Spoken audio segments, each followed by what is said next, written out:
বলেছিল আমরা এই দলকে ভোট দিতে বললাম আর সেই দল আমাদের সাথে আবার বিশ্বাসঘাতকতা করেছে। জাতীয় সংসদের ইতিহাস হয়তো অনেক জ্বালাময়ী ভাষণের সাক্ষী হয়েছে, কিন্তু আজকের অধিবেশনে যা ঘটল তা যেন অতীতের সমস্ত রেকর্ডকে হার মানিয়েছে। বাংলাদেশ ইসলামী ছাত্র শিবিরের ইতিহাসে সবচেয়ে তুখোড়, সাহসী এবং দৃঢ়চেতা বক্তা হিসেবে যার পরিচিতি রয়েছে সেই ডাক্তার শফিকুল ইসলাম মাসুদ আজ সংসদে দাঁড়িয়ে গোটা জাতিকে বুঝিয়ে দিলেন কেন তাকে এই উপাধি দেওয়া হয়। তার বক্তব্যের প্রতিটি শব্দ, প্রতিটি লাইন, প্রতিটি যুক্তি যেন এক একটি তীরের মতো গিয়ে বিদ্ধ হয়েছে সরকারি দলের বেঞ্চে। পরিস্থিতি এমন এক নাটকীয় পর্যায়ে পৌঁছেছিল যে রাজনৈতিক বিশ্লেষকদের মতে খোদ বর্তমান প্রধানমন্ত্রী তারেক রহমানও যেন কিছুটা অবাক হয়ে এক প্রকার হাঁ করে তাকিয়েছিলেন মাসুদের এই ভয় ডরহীন এবং লজিক্যাল পারফরমেন্সের দিকে। আজকের অধিবেশনের সবচেয়ে বড় চমকটি ছিল ৭২-এর সংবিধান নিয়ে মাসুদের সেই অকাট্য এবং ঐতিহাসিক যুক্তিখণ্ডন।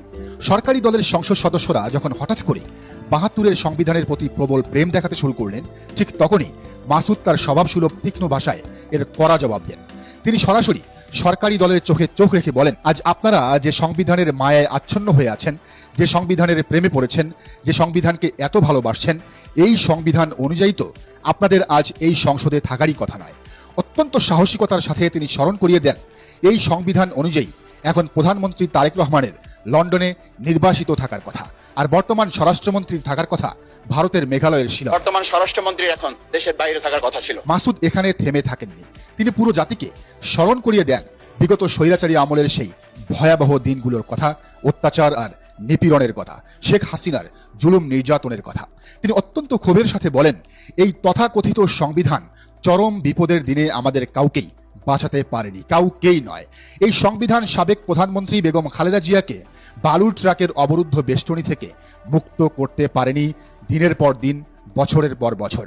তিনি নিজের জীবনের চরম মর্মান্তিক উদাহরণ টেনে বলেন, আমি নিজে ৩৫০টি মিথ্যা মামলার ঘানি টেনেছি, ৪.৫ বছর অন্ধকার জেলের প্রকোষ্ঠে থেকেছি, ডিজিএফ এর দ্বারা গুমের শিকার হয়েছি। কই এই সংবিধান তো আমাকে রক্ষা করতে পারেনি, বেগম খালেদা জিয়াকেও রক্ষা করতে পারেনি। তার সুস্পষ্ট এবং ভয়ঙ্কর অভিযোগ, পতিত স্বৈরাচার শেখ হাসিনা এই সংবিধানকে হাতিয়ার হিসেবে ব্যবহার করেই দেশের মানুষের উপর এই অমানবিক জুলুম চালিয়েছেন, অত্যাচার চালিয়েছেন, গুম খুন চালিয়েছেন। বক্তব্যের ধার যত বাড়ছিল, সংসদের উত্তাপও তত বাড়ছিল। এরপরই মাসুদ বর্তমান সরকারের সবচেয়ে স্পর্শকাতর জায়গাটিতে আঘাত করেন।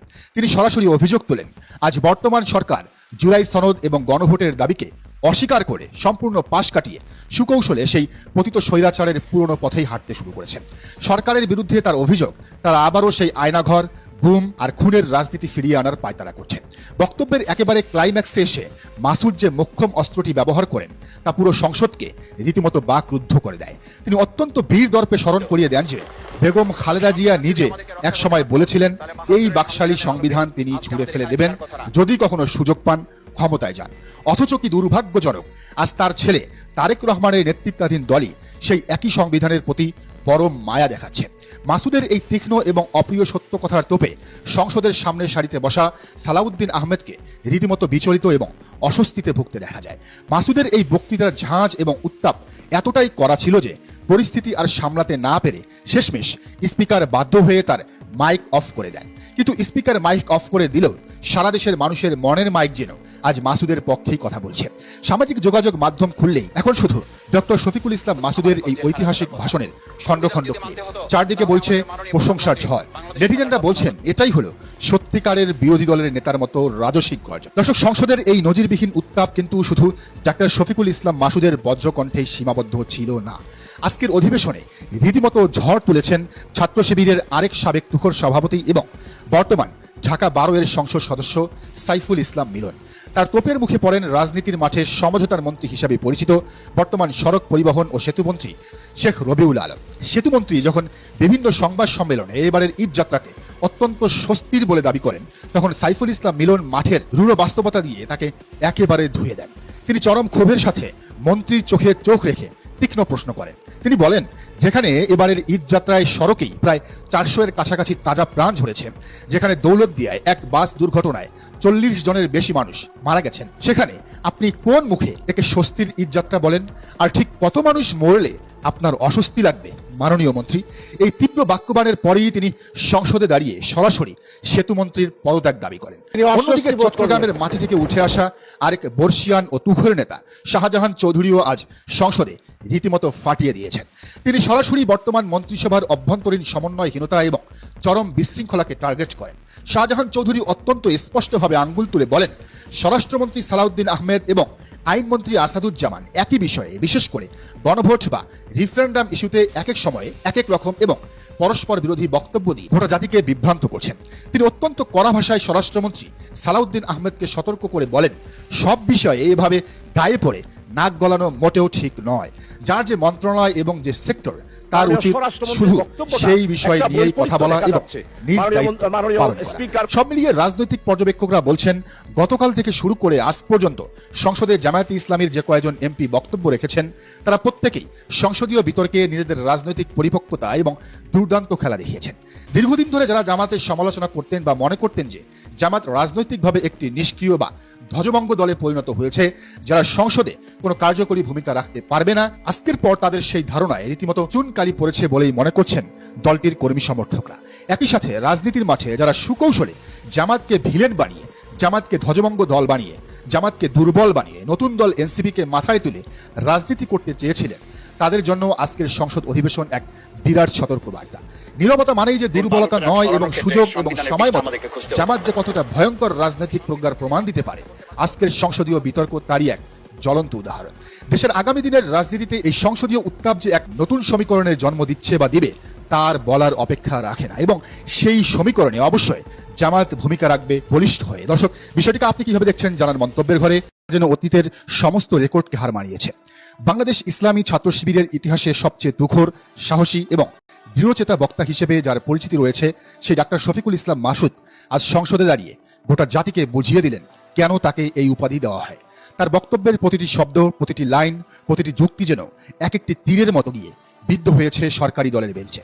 পরিস্থিতি এমন এক নাটকীয় পর্যায়ে পৌঁছেছিল যে রাজনৈতিক বিশ্লেষকদের মতে খোদ বর্তমান প্রধানমন্ত্রী তারেক রহমানও যেন কিছুটা অবাক হয়ে এক প্রকার হাঁ করে তাকিয়েছিলেন মাসুদের এই ভয়ডরহীন এবং লজিক্যাল পারফরমেন্সের দিকে।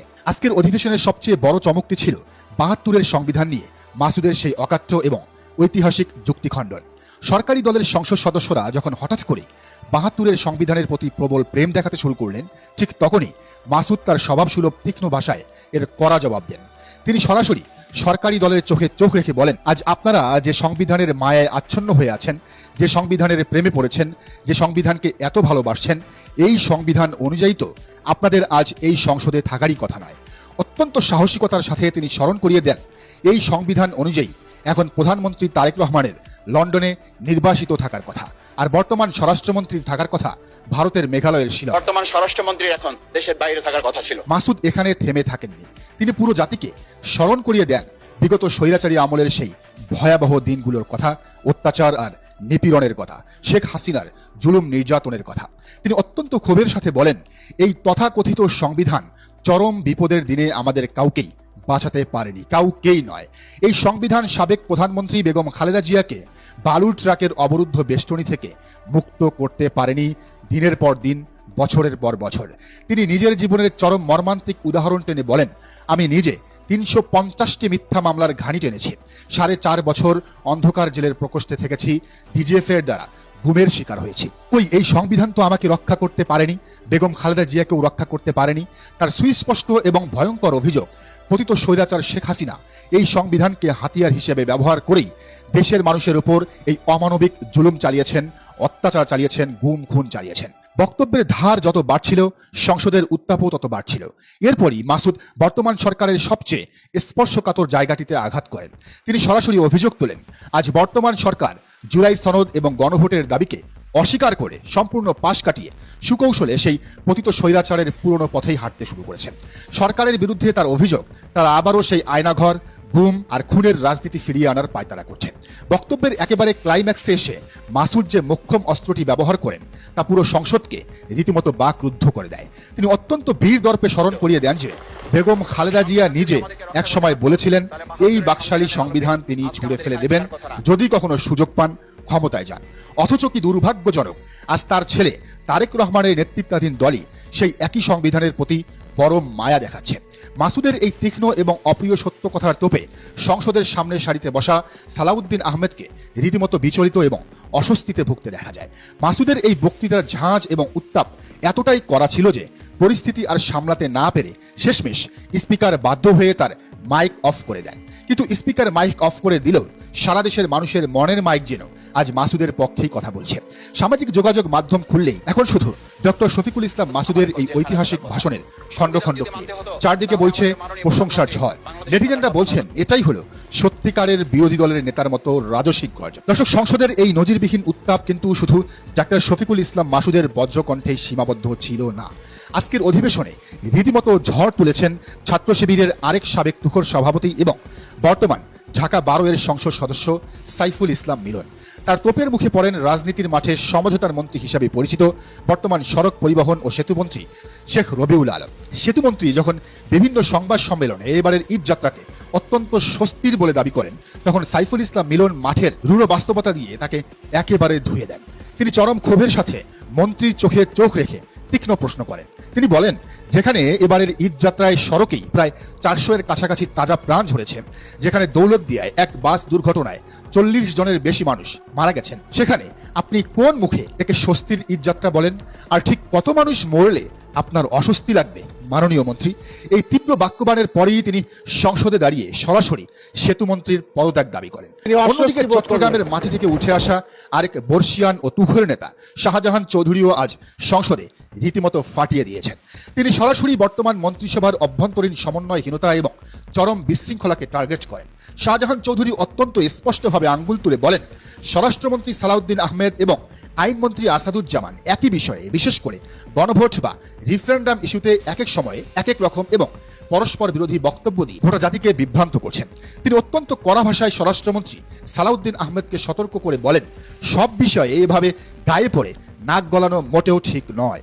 যার যে মন্ত্রণালয় এবং যে সেক্টর, তার উচিত শুধু সেই বিষয় নিয়েই কথা বলা এবং নিজ দায়িত্ব পালন করা। সব মিলিয়ে রাজনৈতিক পর্যবেক্ষকরা বলছেন, গতকাল থেকে শুরু করে আজ পর্যন্ত সংসদে জামায়াতে ইসলামীর যে কয়েকজন এমপি বক্তব্য রেখেছেন, তারা প্রত্যেকেই সংসদীয় বিতর্কে নিজেদের রাজনৈতিক পরিপক্কতা এবং দুর্দান্ত খেলা দেখিয়েছেন।